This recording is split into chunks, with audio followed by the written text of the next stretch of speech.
Brabender with Afidence, and I am here with my friend Ivan Kabanov, who is the CTO of McGohan Brabender. Ivan, how you doing? Hey, Spencer, great to be here, and thanks for having me here. Looking forward to conversation.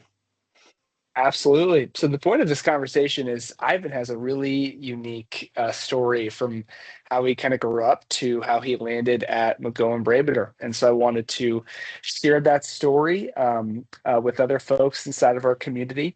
And so let me kind of kick things off here with this question. So Ivan, tell me about your early life experiences, your upbringing, and how that shaped on your or shaped your perspective on leadership and problem solving.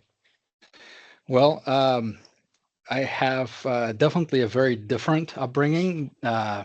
Well, different than probably most folks here in the States, but probably similar to a lot of the immigrants, right? So I'm sure you can tell by the name that I'm an immigrant. And so even though I spent well more than half of my life in the States now, uh, you know, uh, my actually origin country is overseas. And so um, the place I came from was very different, especially back then, right? It was coming out from some of the changes from post Cold War related changes and some of the limitations and other things. So it's very different, right? Where'd you come from?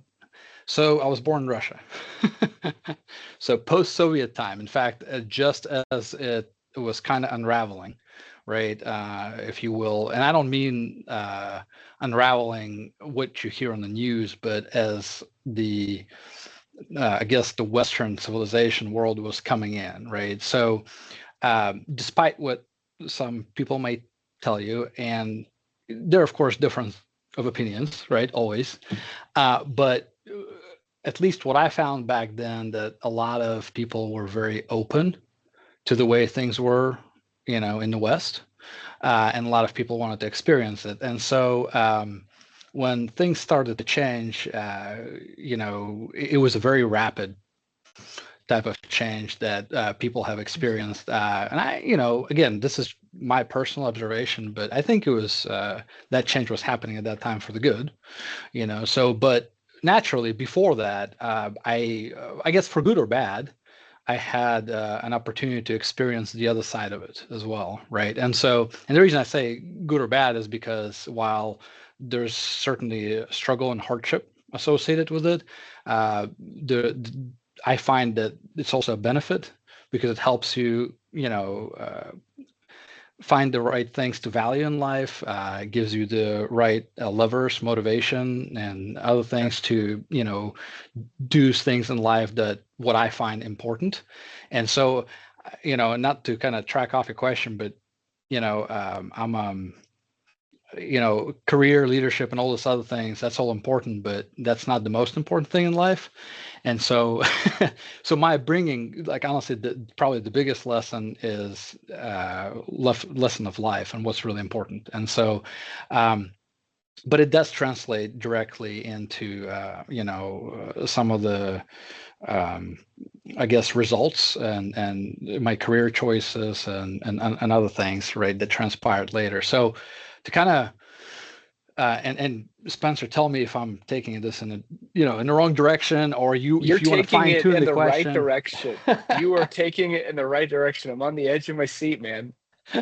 So I kind of I'll start with I had a very what I would call a colorful upbringing. Okay, so I was very fortunate to experience many things. Like I said, one of it was the whole post-Soviet Union situation. I also got to study in several countries, right, on different continents. So I'm very fortunate to have that perspective on the world and seeing how things are, in different countries. And so, but I guess going back to the beginning of some really early stages, you know, um, when you talk about problem solving, I guess it started out very young, right? So when you're in an environment where you're a kid and food supply is still limited, and you're getting still allocations, right? Rather than just going to the store and say, hey, I want this, right? And so it puts things in a different perspective. So like a funny example would be like so you know much like the kids here in my generation when we were born, people were a lot more free to go and do things on their own without parent supervision, right? That's true kind of throughout the world. Ride your bike, be home by dark. Right, right.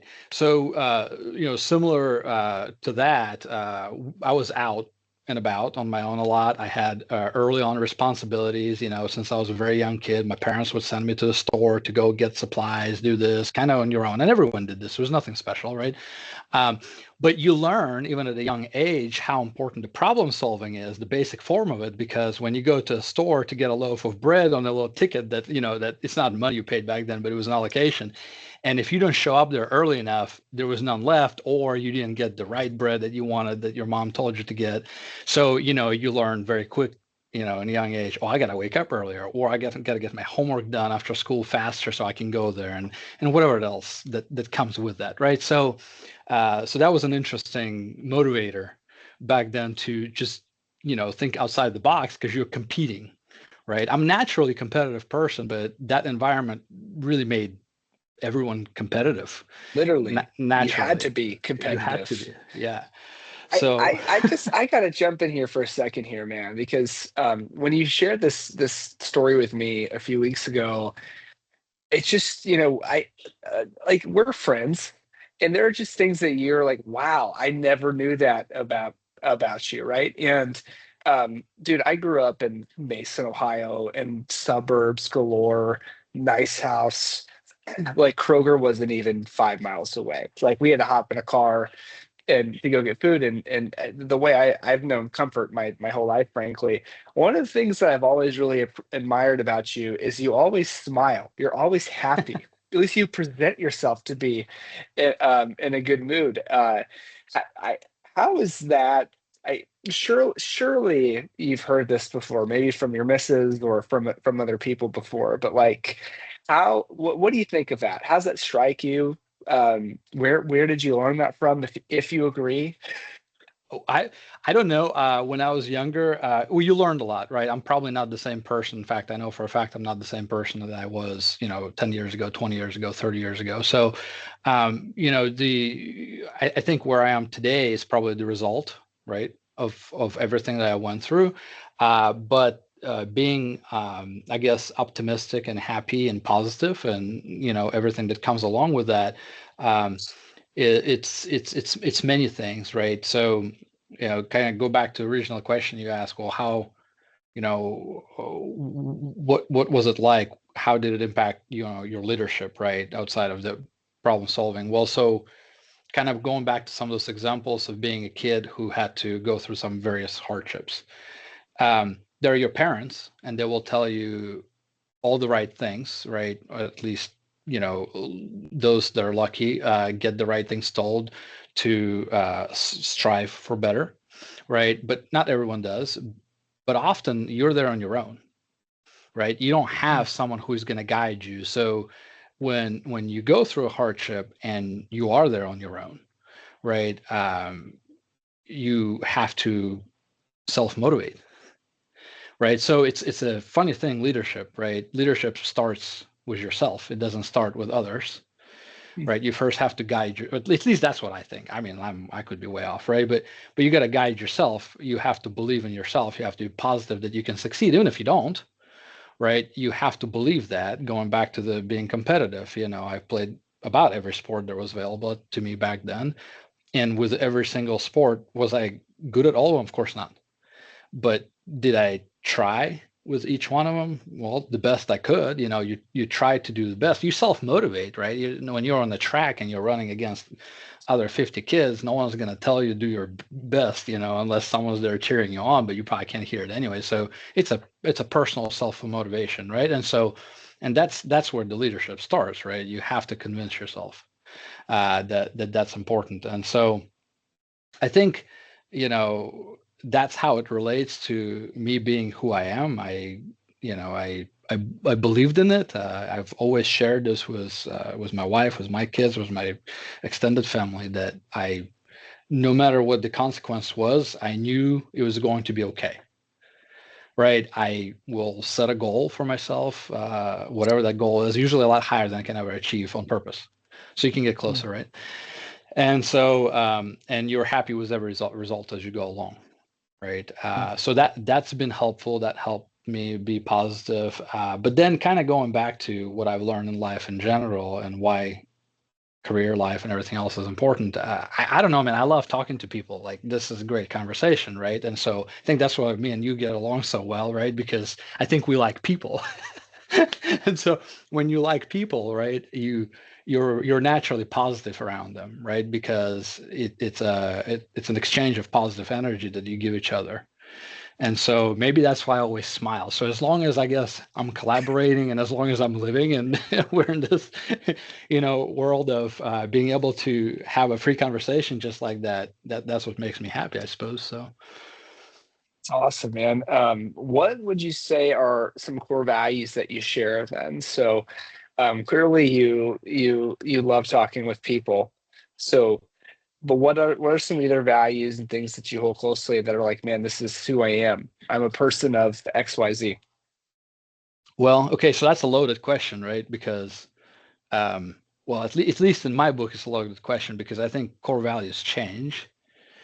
And so what my core values today are, different than they used to be, and this will probably will, well, I hope for the most part it'll stay consistent at this point because it seems like, um, I realize what's really important now. I wasn't always what you see, this happy and positive guy that always believed in, you know what I mean? I had doubts and difficult moments and everything else, right? So you develop all of that, but um, so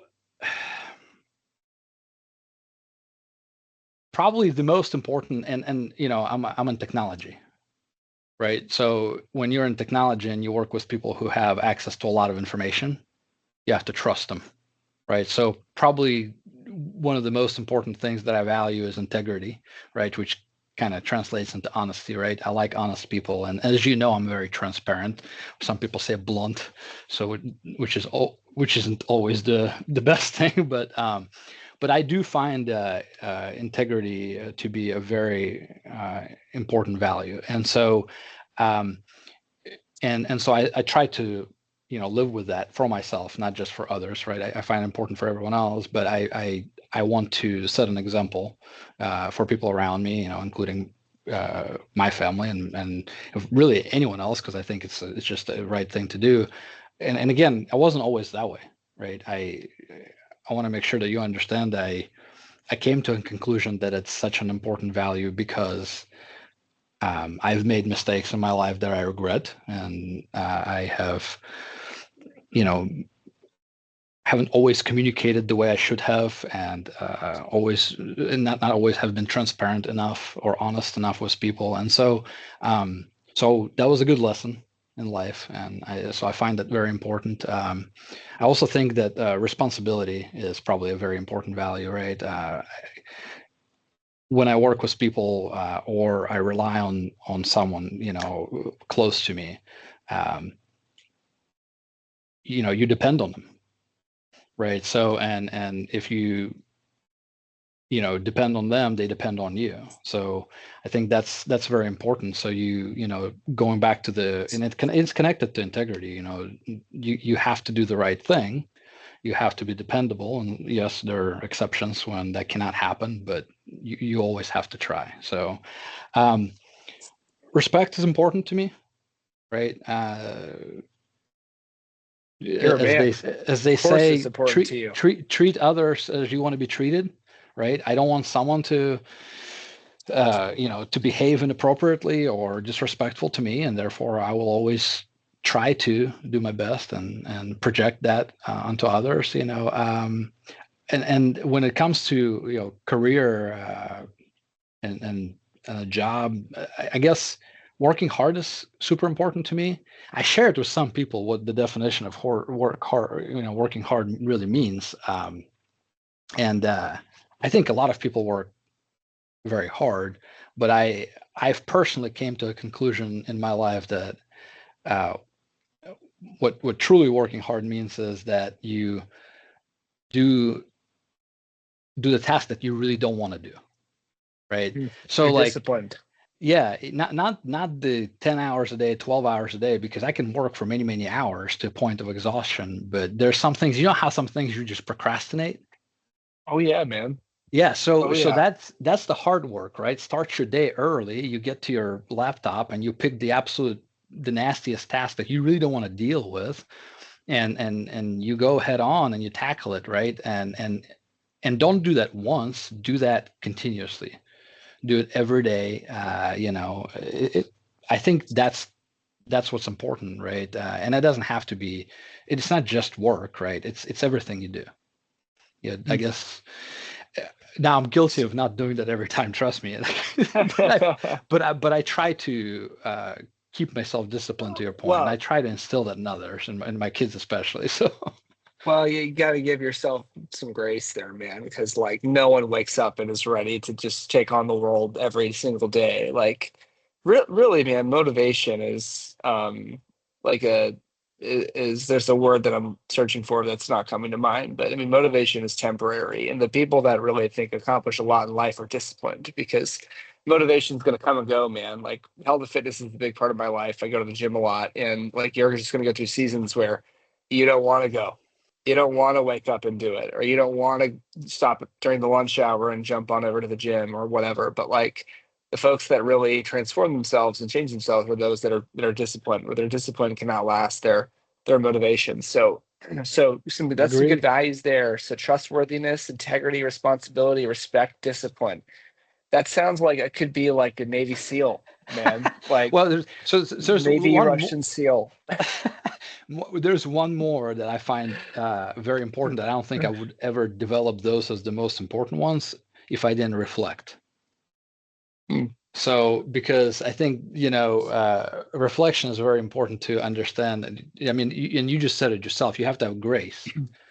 Well, when you don't do the things you got to do, you got to, not just for others, for yourself too, right? And so give yourself some grace and others, and see when you might have been, too tough or unfair or whatever that is, right? I think we'll make mistakes. So I think in general, man, we are our biggest critics. Like I've never met anybody that's harsher on me than I am myself, and like like that's where it's important, I think, to reflect and be aware of not necessarily like I think it's easy to compare yourself to your ideals, and that's a problem because like your ideals are always going to be changing. Like the measuring stick for how successful you are is always going to be moving forward. Like you're always going to just be a miserable sack of crap if you're constantly measuring your success based off of where you want to be, because it's just you're going to just keep going to the next thing and the next thing and the next thing. And so you got to be kind to yourself, man. You got to reflect, use that word reflection, man. Like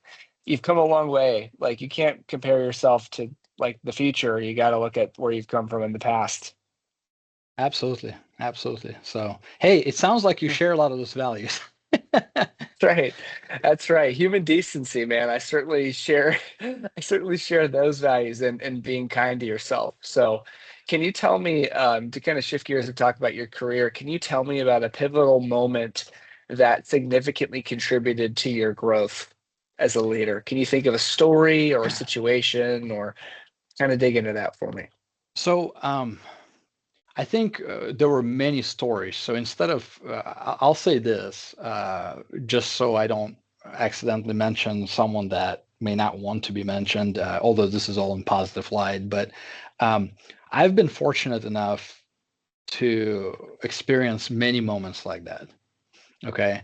And so, and I think the combination of all of them kind of put together is really why I am who I am and where I am today. And so I guess looking back, I was always during those pivotal moments. Not. I mean, it doesn't happen on a regular basis. In fact, it's an exception, right? But I had many exceptions. I was always given a chance, right? And so, um, anytime you want uh, something done, a task accomplished, a project, or help with something, you go and you ask for it. And the typical answer is always a no in many ways, right? That no is formed in a lot of different ways, whether it's time constraints or budgets or other priorities or whatever. It doesn't really matter, right? But there's always a reason why something doesn't get done, right? And so when it comes to your um, personal growth, right, you're faced exactly the same dilemma. However, um, as long as you stay persistent, and I again tried to do the best I could, I always found in my career those people that gave me a chance and believed in me. And I think the reason that worked so well is because those specific people that did give me a chance, that believed in me, is because we connected on a personal level. We whether shared similar values or had similar motivation to get somewhere, a common goal, whatever that was, right? It went back to that human connection, why they gave me that chance. And so, first time I stepped into a leadership role at that company I worked for. One of the owners of the company, we aligned on some of his individual goals, and we both were on the same page. We felt the same. So he believed in me, and he said, all right, you convinced me, go and try it, right? And so once someone gives you that chance, now you can do it, right? Because here's the thing, I do believe that, and that's why I said I was fortunate to have those chances. There are some people that are absolutely brilliant. Okay, there's those people that work extremely hard, do all the right things, go to school, get an education, and just work hard their whole life. But not everyone gets a chance to succeed, and that's because you have to be sometimes, unfortunately, in the right time and right place. I mean, that's just the world is as such, right? You have to find someone. And so by the way, I still live by that every day. That's why my job now is to be that type of leader for others. I want to make sure I give everyone a chance. I want to make sure everyone has an opportunity to grow, and I share everything I can to make everyone successful, because it's a heck of a lot more pleasant because I know what it's done for me.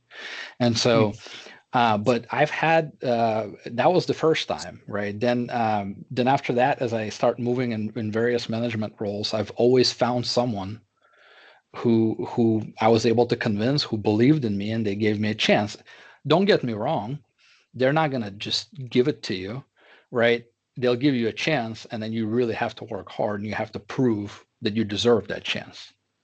If you don't, it's going to backfire, right? So, and by the way, and sometimes it does, not every project is successful, right? But then it's important to obviously admit the mistakes, learn from it, and explain what you're going to do different, right? And again, keep being persistent and then try. So, to answer your question, many pivotal moments like that, I would say that I had probably good four managers in my life, four leaders that gave me that opportunity and believed in me. And some of them were so close and treated me um, almost as a family, I would say. And so, but that's because I also treated them as such. I didn't need to tell them that I'm going to do it, right? It didn't matter what it was. I would just get it done, right? If someone came up at work and required my immediate attention, even on the weekend, I wouldn't call and tell someone that's what I'm doing. I just go and do it, right? So I think especially when and I've worked for smaller and large business.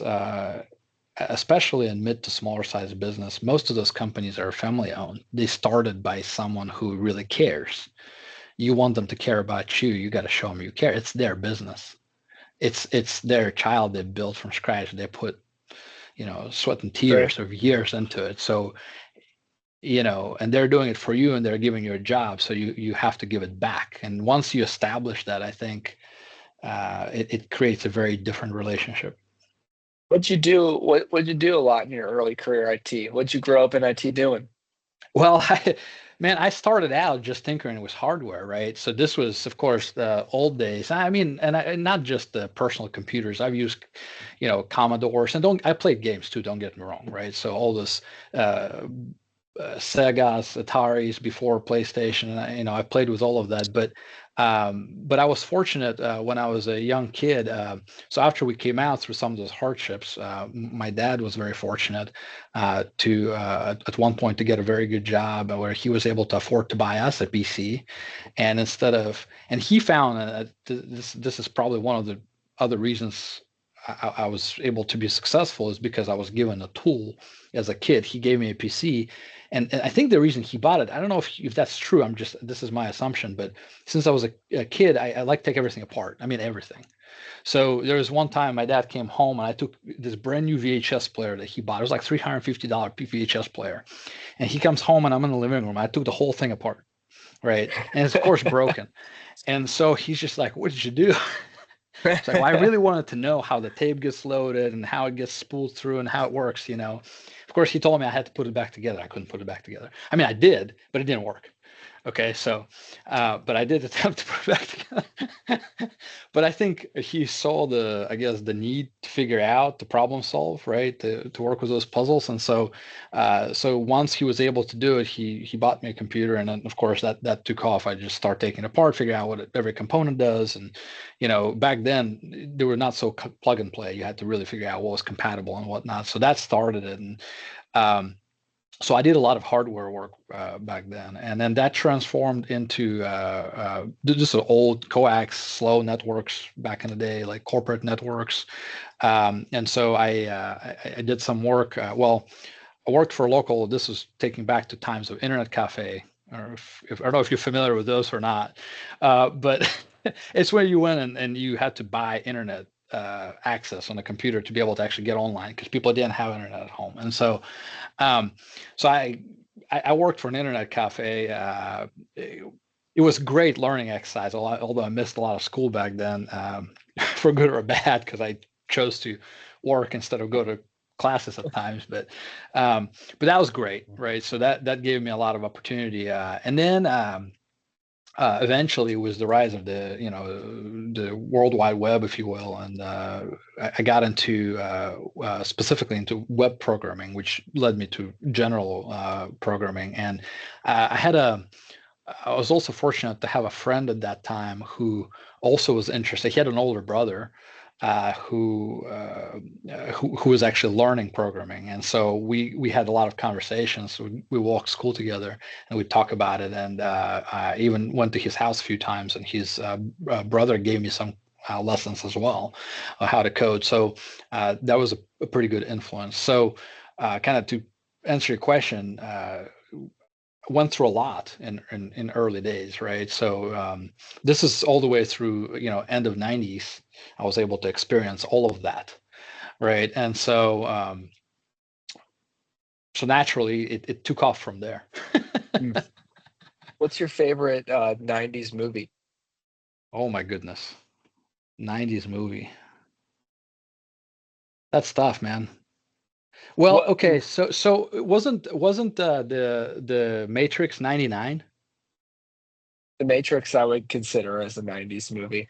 I I think think it might have been 2000 or 2001. Let's check. okay. So if it was 2000, then I can't. I thought it was 99 because I thought it was right before. But I bet you're right. It's probably 2000. It might have been 99. I It's like mean, Y2K, man.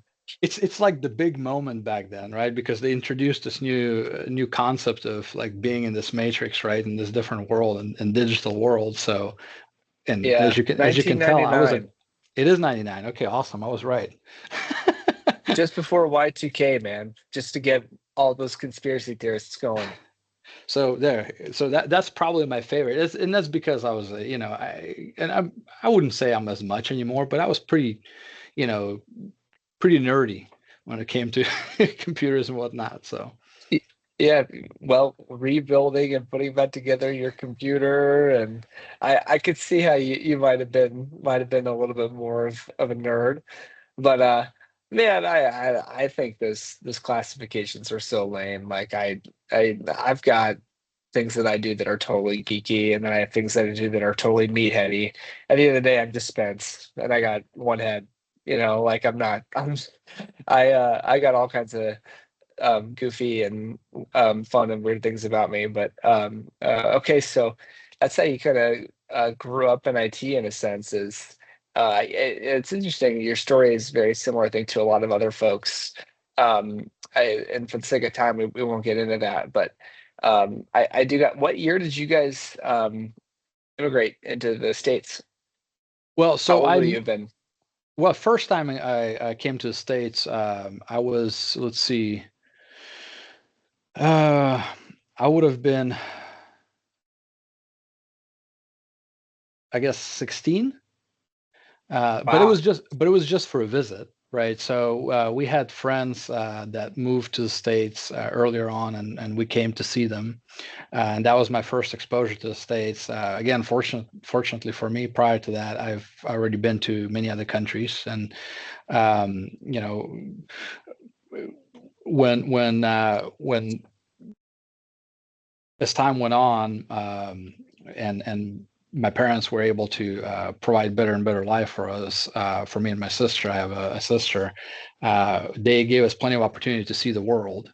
We got to travel a lot outside and kind of see various parts of Middle East, Europe, and then eventually United States. And so by the time I came to the United States, I've been to England a few times. I've studied in England a few times, and so in between. And so um, I've been on and off in various schools since I was young. Again, I was very privileged to be able to experience that. But it was very, again, as far as life, a very pivotal moment when I came to the States.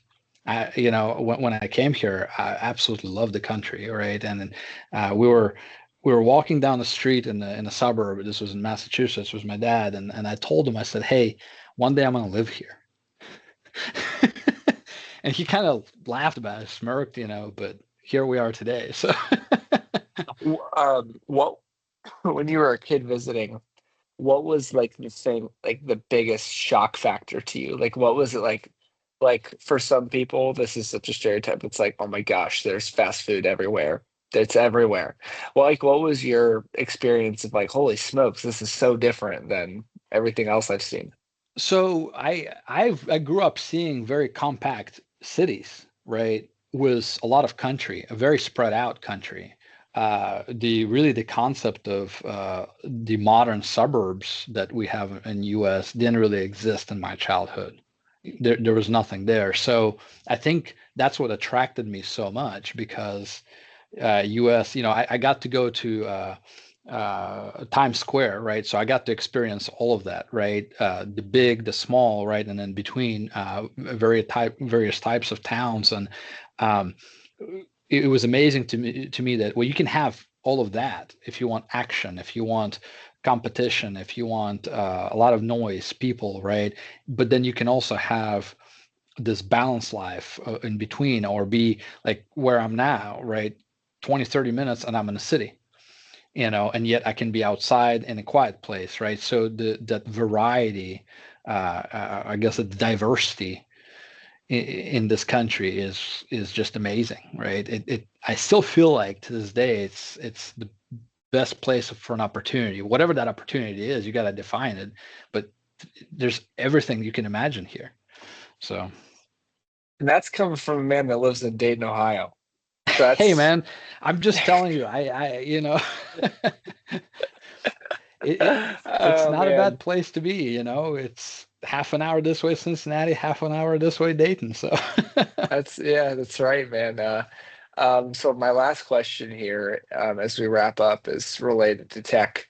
You kind of touched on this a bit as you've talked about how you kind of grew up doing hardware and then eventually web development and then practical programming. But like, how has technology evolved throughout your career? And specifically, what like is some advice or tips that you would offer to other technology leaders at, as they're growing in their careers? Like, what's a piece of advice that you would offer to them? well, technology evolved a lot, clearly, because I started, well, you're talking to a guy who used to use a pager to talk to friends and go to payphone to send a message, right? Hey, can we get together? I mean, that's where it started, right? And dial-up bulletin boards where you called into a modem to talk to people to get online, right? It's all of this stuff. And so I would say probably the biggest changes that have occurred, in my opinion, if you just kind of summarize and look at all of this, is obviously internet. right? It's huge. I know we're getting close on time, so I'm trying to hurry up. Followed by internet, we had e-commerce and social media that made a ginormous impact and kind of changed things, right? And then you have, and so if you think about the internet and that whole process of how that all brought people together, at the end of the day, from a technology perspective, it's connectivity is what did it, right? And so, and it's amazing because here we are in 25 and connectivity is just still as pivotal as it was back then, because that connectivity is what enabled all of this, right? Without the fiber, the 5G and everything else, we wouldn't have, the connections we have, the IoT, the point of sale systems that allow you to scan your credit card and at a hot dog stand and everything else, right? I mean, realistically, that is a crazy pivotal topic. So if people want to think about where to fit in, you need to always keep in mind connectivity. And I think the other part that people forget, that's in my opinion very important, because everyone's concentrating right now on AI and all those other things, but none of those things would exist without the connectivity, the speeds we have today, and without the hardware, cloud and everything else. It's been around for a long time. AI, technically, code that can interpret, has been around for a long time. What we didn't have is capacities, processing power, and everything else to be able to do something meaningful with it, right? So I think it's important not to discount the importance of hardware and how has that evolved over the last 30 years. It took leaps, and the people behind it that design and engineer that stuff have done just amazing job to get us to where we are today. So if you think about it from a leadership perspective, or anyone who wants to get into space and where do I fit in? Well, those two pillars, right, connectivity and hardware, everything starts there. And to any leader, and again, this is just my opinion, but to any leader, wherever you fit in on those two spectrums, because they're very wide topics, a good leader is a leader that at least to some extent can understand that stack, right? We know this word in technology. When you have the stack of everything that's involved, the full stack of development, the full stack of hardware, the networks, the configurations of security and everything else, right? So having some sort of a level of understanding is crucial for a leader to be able to navigate that full space, right? Especially the more you grow in your role, because you have all of those responsibilities. And I will say that, going back to people and connections, if you don't have the skill, it's okay. Find the experts that do. Trust them, right? Establish that good relationship with them and trust them that they can help you with it, because it takes someone who understands that full scope. And so that'd be my my advice. A lot of people run too lean today, but you have to trust people. You have to find good people, experts in the area, and you have to reward them appropriately. Don't, you know. By the way, on that note, you're going to like this. Not always you can bring in people, bring in vendors, find vendors you can trust. Okay. Hey, man, I'm serious. And I, not a giant, and this is just my preference. Okay. So some people will disagree. I'm not a fan of big orgs where you don't know anyone. Find a local partner that cares about you, that knows you by name, that knows what's going on with your family. When you have a conversation, they'll ask about your family. You'll ask about theirs. Those are people will take care of you. Right? It goes Is this back to, where I should pitch Afidence? Is this where hey is this man, that spot? I'm just saying that I'm a technology leader, but the longer I'm in leadership, and for as long as I have, the more I realize how important people are. They actually come before technology, right? You Mm, have the right people, they'll help you with technology. mm. Really good stuff, man. Ivan, thank you so much for your time. This is a really fascinating interview. So thank you for joining us. I appreciate it, Spencer, and enjoy the rest of your day. Yeah, you too. You too. I'll talk to you soon, Ivan. See ya.